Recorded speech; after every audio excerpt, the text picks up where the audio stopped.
ចលនាភាសាក្បាច់ខ្មែរគេមរតកដូនតាតាំងតែញត្តន័យខ្លឹមសាររេរាំសង្ហាបង្កើតសេរីក្បាច់ខ្មែរល្អប្រពៃ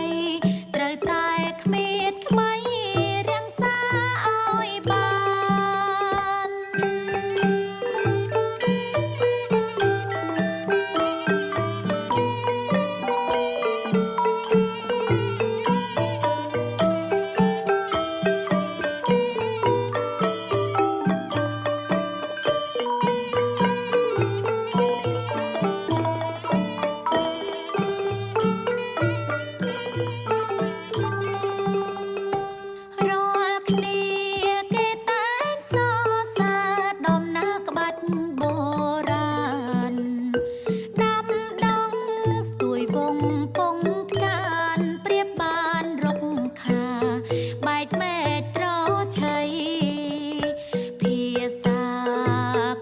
ល្បានល្បី